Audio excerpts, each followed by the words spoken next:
Debosyon mula sa Kasama ni Jesus ngayong linggo, Agosto 24, na pinamagatang Kapangyarihan ng Pagpapatawad mula sa panulat ni Ginoong Percy Mangwedi na taga-Gauteng, South Africa. Ang ating babasahin ay matatagpuan sa Lucas Kabanata 15, talata 11 hanggang 24. Sinabi ng anak, "Ama, nagkasala po ako sa Diyos at sa inyo. Hindi na po ako karapat-dapat na tawaging anak ninyo." Ngunit tinawag ng ama ang kanyang mga alila. "Dali, kunin ninyo ang pinakamagandang damit at bihisan ninyo siya. Suotan ninyo siya ng singsing at ng sandalyas." Ang ating pagbabatayan ng refleksyon ay mula sa talatang ito. Habang lumalaki ako, nakipagbuno ako sa matinding kahirapan at sa pagkawala ng aking ama sa aking buhay. Kahit alam kong buhay pa naman siya.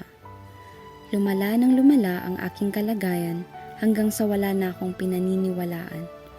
Sa paaralan ay di ako nakikihalubilo. Ayaw ko ng kaibigan dahil sa sakit na dulot ng di pagtanggap sa akin ng aking ama. Gumawa ko ng masasama upang maging manhid sa kirot ng damdamin. Ngunit lalo lamang lumalim ang sugat sa aking puso. Gusto kong maranasan ng aking ama ang sakit na nararamdaman ko. At hinangad kong sana ay may mangyaring masama sa kanya para gumaan ang damdamin ko. Ngunit ang sugat sa aking damdamin ay nakaapekto na sa iba, kasama ang mga taong mahal na mahal ko. Isang araw, nakita ko kung gaano na ako katoksik. Napagtanto kong hindi pala ako yung biktimang tulad ng inaakala ko, kundi salarin sa pananakit at pagkasuklam. Nagkaroon ng bagong simula sa aking paglalakbay.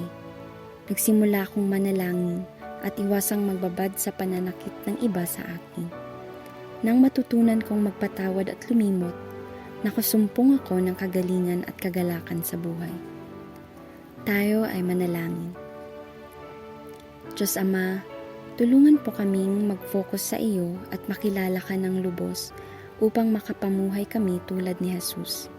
Nagpapatawad sa iba tulad ng pagpapatawad mo sa amin. Amen.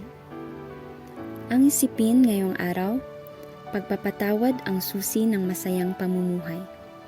At ang mga ipapanalangin, taong kailangan kong patawarin.